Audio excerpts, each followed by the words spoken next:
To crack CAT, you need a lot of practice, and you can practice by solving the previous year's CAT papers. Just Google search Kraku CAT previous paper.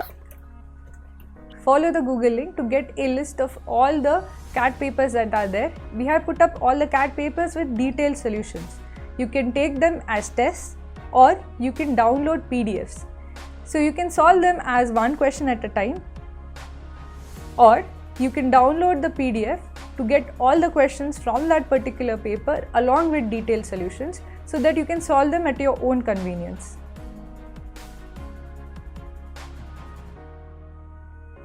Hi friends, welcome to Kraku's online classes. I'm Sayali Ma'am. I'm one of the co-founders of Kraku and an alumna of IIM Ahmedabad. In today's class, we'll be discussing the topic of how do you identify what inferences can be made from the passage.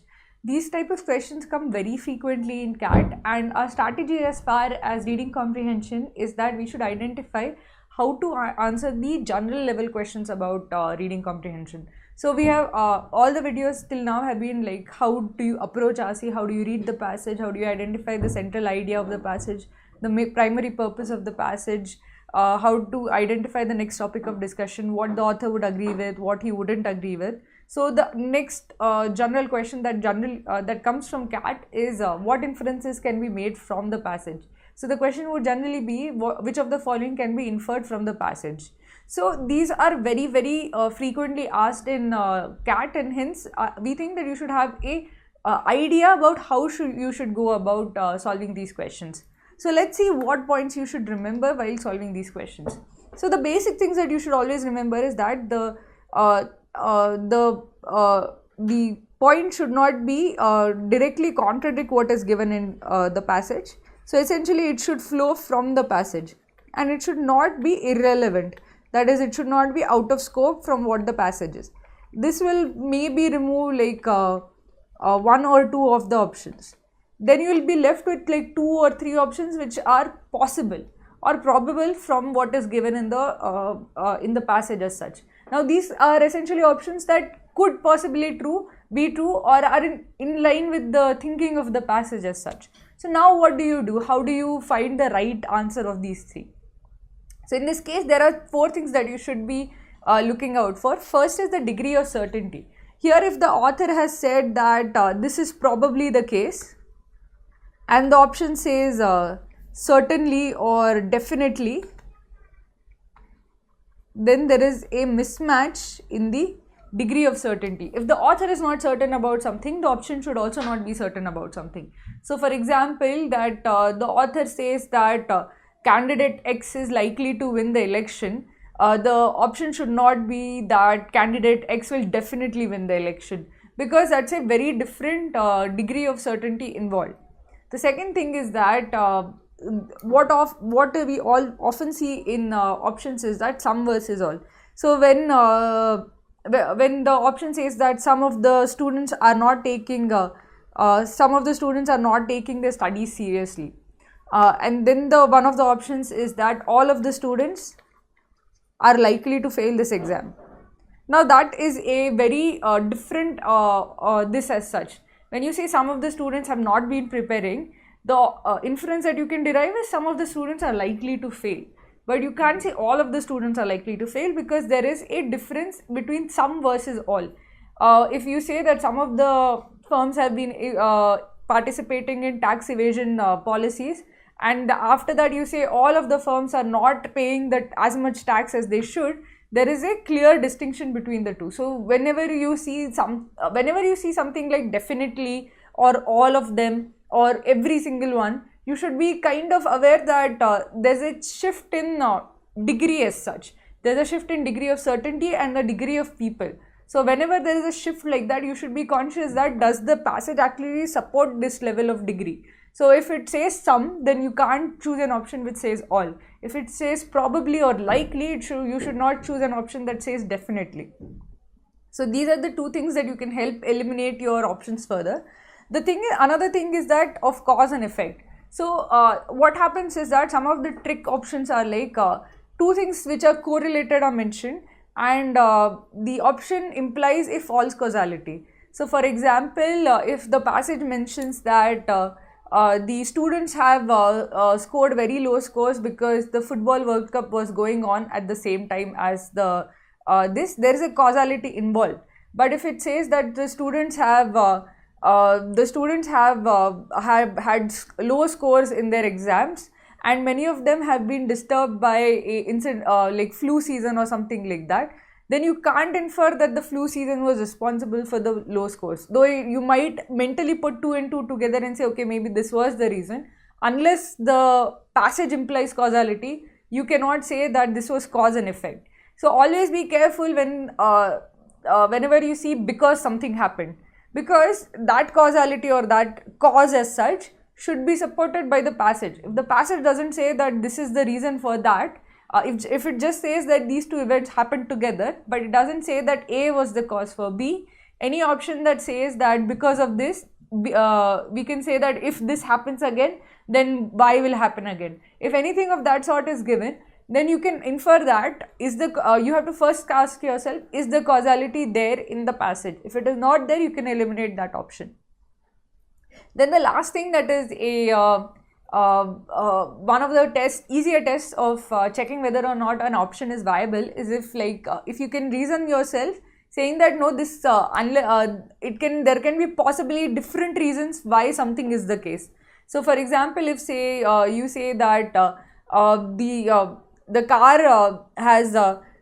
car failed its safety test, and and another thing mentioned is that it has been a slow seller as such. It has not sold a lot of units. So if one of the inferences is that that the car has not sold because it has scored poorly on the safety test, if that is an inference, you can ask yourself, is that the only reason why some car can sell poorly? These two facts can be a factor, but there can be other factors also, like the car was not popular or the design was not good. So anything you should always have, like if there are other if you can think of other reasons why something can be the case, and if there is not anything which explicitly says that okay, this is the case, if there is, you can explain that okay, something else might also be the case, then that particular option would be a weak choice as such. It's not necessarily wrong, but it would be a poorer choice as compared to other options. So now that we know how to go about eliminating options, let's take a look at a CR where we can use this to hone our skills as such. The first, the paragraph is, antidepressants which are either prescribed in combination with other medications or alone are drugs which are used to treat patients suffering from major depressive disorder and other conditions. Most of the antidepressants available in the market come with a warning against prolonged usage of the drugs, that is, usage of the drugs after 3 months from the start. Some people, however, ignore the warnings and use the drugs for a prolonged duration. Some of these people get away safely while others experience different kind of side effects. So now that we know what is the point of this paragraph, the point of the paragraph is that if you have prolonged usage of antidepressants, you can possibly lead, this can possibly lead to side effects. This is generally not recommended where you have prolonged usage of antidepressants. So that is this is essentially context that antidepressants are given to people suffering from major depressive disorders or other conditions. But people are warned against prolonged usage. Still, some people use it for a longer period of time, and this can lead to other kinds of side effects. So now that we understood the paragraph, let's go on to the options. Which of the following is the most logical inference based on the given paragraph? Let's take a look at the options that are there. A. Any patient who has been using antidepressants for fewer than 3 months cannot have side effects resulting from these drugs. Now, what we are told is that use for more than 3 months can, and can is important here, can lead to side effects. This is the only implication there. So, but just use a basis of this, we cannot say what is true for less than 3 months. We know what is true for more than 3 months. So, we can't say that if you use it for fewer than 3 months, you won't have side effects. So, this option cannot be inferred. The inference is A possibly leads to B. But from this we can't say that negative of A means negative of B. I hope this is clearer. If A possibly leads to B, then you can't say that not of A, that is A is not done, that means B will also not happen. There can be other reasons why there can be side effects. People using it less than 3 months can also experience side effects. It might just be rarer. So that is, we can definitely say that A cannot be inferred. Now, let's take a look at option B. Patients should resort to other medication methods while coping up with depressive disorders. Now here we can, this is an inference which we can easily falsify. So how do you know that there are other medication methods that you can use? This might be the only method for solving this problem as such. So as we can't infer that there are other medication methods, you cannot say that patients should resort to them. So this is something that cannot be inferred because this is easily falsifiable. You can easily say that. How do you know that there are other medication methods? Now the third option is, no doctor should advise patients to use antidepressants for more than 3 months. Here there is a difference in degree. Now, if it had said that doctors should ideally not advise patients to use antidepressants for more than 3 months, that would have been okay. That means that in most of the cases you should not give it. But when you say no doctor should advise, it means like 100%, you should just not do it ever. But that might not be justified. When you say probably will lead to some side effects or probably can lead to some downturn, this is a weaker degree of certainty. When you have a weaker degree of certainty, you should not use something like no doctor should mention, advise patients. It might happen that in certain cases that is needed. It might happen that not giving antidepressants might be worse than dealing with the side effects that are produced. So you can't say that no doctor should this, because this is an extreme kind of this. The degree of certainty, the degree of number is much higher than what is implied in the passage as such. So we cannot support this inference. So we can eliminate this option. Now let's take a look at option D. At least some people who use antidepressants for more than 3 months will not experience side effects. Now, if you just see the actual implication, the fact is that use of antidepressants for more than 3 months can lead to side effects. In fact, in the passage it is told that some are able to get away with it without any issues as such. So from this we can infer that there are some people who use the antidepressants for more than 3 months but did not have side effects. So option D can be inferred from the passage as such. Therefore, D is a valid inference. As you see, if we logically think through all of the options, we could arrive at the answer pretty easily. Always think of it that one of the tools in your toolkit should be basic logical reasoning. That A implies B, so does B imply A? No. If A implies B, then negation of B implies negation of A. If A probably leads to B, then you can't say A definitely leads to B. So always think logically. This is a as critical reasoning is a function of logical reasoning. You should be able to solve these questions easily in CAT if you are good at logical reasoning as such. So now that you know how to solve this CR, let's take a look at another CR so that we can illustrate how to look at the different options and how to eliminate them. Consider this paragraph. Several countries are now reluctant to accept tide aids from the foreign nations. The tide aid is one which is given on the pretext that this aid would be spent in buying goods and services from the country which has given the aid. The countries feel that accepting such an aid does not let them choose the best thing in the market, and many times they have to settle for inferior goods. Moreover, the countries feel that such a move endangers their sovereignty. So the paragraph essentially gives the reasons why many countries are refusing tide aid as such. The reasons given are that it endangers their sovereignty, it prevents them from choosing the best things that are available in the market. So for these two reasons, they are reluctant to accept tide aid as such. And they have given what tide aid is. Tide aid is aid which obliges you to buy from the country that is giving you the money. So this is essentially what the paragraph says. Now let's take a look at the question. Which of the following is the most logical inference from the above passage? Let's see the first option. Many countries which give aids to poor nations often have an influential role in framing the foreign policy of the small countries. Now, as I had mentioned, first of the checks should be about the relevance and the scope of the paragraph. If you see, Nothing has been mentioned about foreign policy. This is clearly out of scope of the paragraph. You cannot infer about something which has not been mentioned in the passage as such. So we can clearly eliminate option A.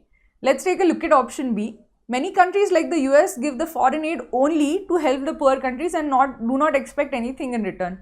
Again, where have they mentioned the US in the paragraph? They haven't. So you can't make an inference about something that has not been mentioned in the passage. Again, we can eliminate this option.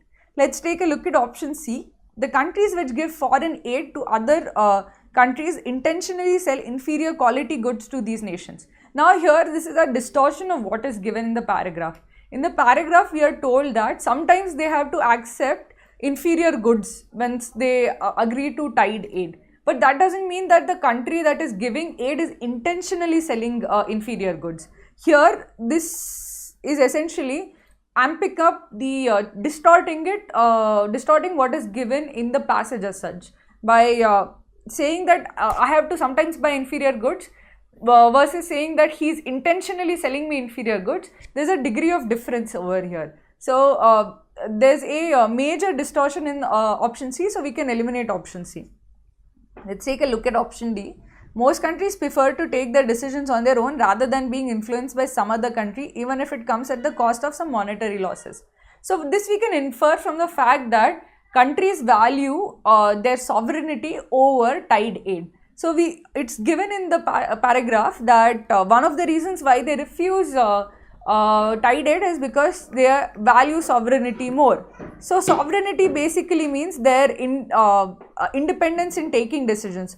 So they do prefer to take their own decisions over tied aid, and tied aid is essentially money that is being offered for free. So definitely we can say that on the basis that many countries prefer sovereignty over tied aid, we can infer that most countries prefer to take their own decisions rather instead of accepting money which has other implications to it.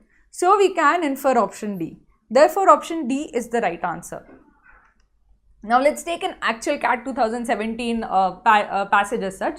So passages, it's harder to do the same thing in passages because there's a lot of information to process. But as we can see, we can use the same techniques that we learned in paragraphs and CR to eliminate options when it comes to a longer passage as such. So let's take a look at this particular RC. During the frigid season, it's often necessary to nestle under a blanket to try to stay warm. The temperature difference between the blanket and the air outside is so palpable that we often have trouble leaving our warm refuge. Many plants and animals similarly hunker down, relying on snow cover for safety from winter's harsh conditions. The small area between the snowpack and the ground, called the subnivean, might be the most important ecosystem that you have never heard of. The subnivean is so well insulated and stable that its temperature holds steady at around 32 degrees Fahrenheit, that's 0 degrees Celsius. Although that might still sound cold, a constant temperature of 32 degrees Fahrenheit can often be 30 to 40 degrees warmer than the air temperature during the peak of winter. Because of this large temperature difference, a wide variety of species depend on the subnivean for winter protection. For many organisms living in temperate and Arctic regions, the difference between being under the snow or outside it is a matter of life and death. Consequently, disruptions to the subnivean brought about by climate change will affect everything from population dynamics to nutrient cycling through the ecosystem. The formation and stability of the subnivean requires more than a few flurries. Winter ecologists have suggested that 8 inches of snow is necessary to develop a stable layer of insulation. Depth is not the only factor, however. More accurately, the stability of subnivean depends on the interaction between snow depth and snow density. Imagine being under a stack of blankets that are all flattened and pressed together. When compressed, the blankets essentially form one compacted layer. In contrast, when they are lightly placed on top of one another, their insulative capacity increases because the air pockets between them trap heat. Greater depths of low density snow are therefore better at insulating the ground. Both depth and density of snow are sensitive to temperature. Scientists are now beginning to explore how climate change will affect the subnivean, as well as the species that depend on it. At first glance, warmer winters seem beneficial for species that have difficulty surviving sub-zero temperatures. However, as with most ecological phenomena, the consequences are not so straightforward. Research has shown that the snow season, the period when snow is more likely than rain, has become shorter since 1970. When the rain falls on snow, it increases the density of the snow and reduces its insulative capacity. Therefore, even though winters are expected to be warmer overall from future climate change, the subniveum will tend to become colder and more variable with less protection from the above ground temperatures. The effects of colder subniveum are complex. For example, shrubs such as crowberry and alpine azalea that grow along the forest floor tend to block the wind and so retain higher depths of snow around them. This captured snow helps the soil keep soils insulated and in turn increases plant decomposition and nutrient release. In field experiments, researchers removed a portion of the snow cover to investigate the importance of subniveum's insulation. They found that soil frost in the snow-free area resulted in damage to plant roots and sometimes even death of the plant. So now that we have gone through the passage, let's understand what each paragraph is saying and why it is saying. So here it is saying that like we have blankets, the plants are essentially, there is a species of plants that depend on the subniveum for survival. So this is essentially setting the context. It's answering what is subniveum.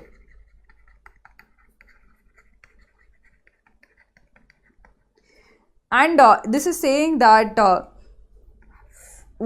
how it works, how the subniveum protects plants.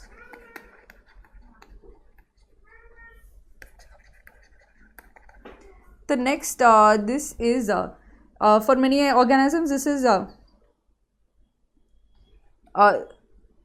it's a matter of life. So essentially, this paragraph is setting the significance of subniveum. So the first three paragraphs is essentially setting you up to understand what the subniveum is, how it works, and what its significance is. Now, this tells you about the issue with subniveum. So it's telling you there are two factors that are important for subniveum. That is the depth of the snow and its density. So if the depth of the snow is less, or if the ice is too dense, then in both cases the subniveum is not able to function properly.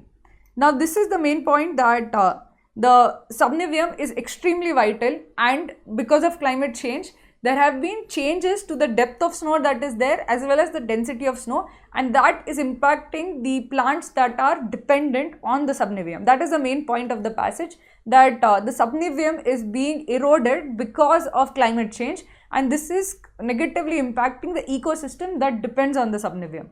So now that let's take a look at the remaining two paragraphs where the author is kind of bringing the chain of thought to a close.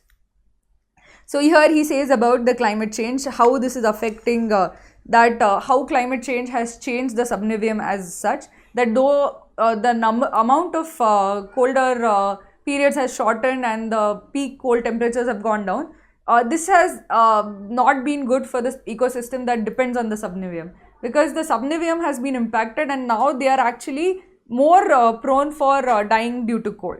So essentially this is the crux of the problem, that climate change is negatively affecting the ecosystem that depends on the subniveum.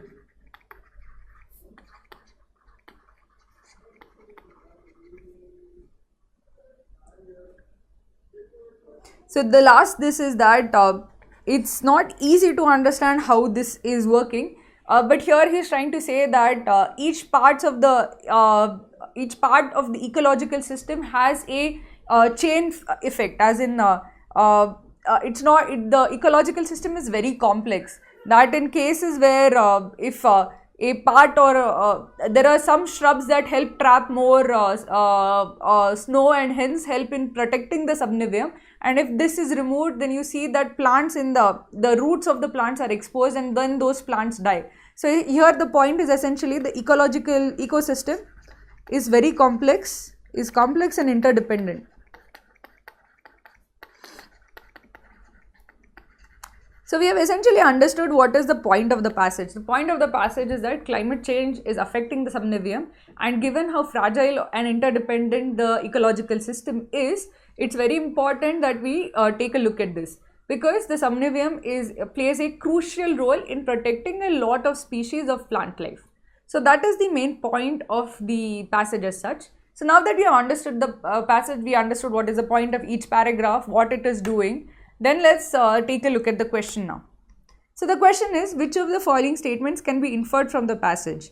In an ecosystem, altering any one element has ripple effect on all others. This you can infer from the last paragraph, where he says that the ecological system is interdependent.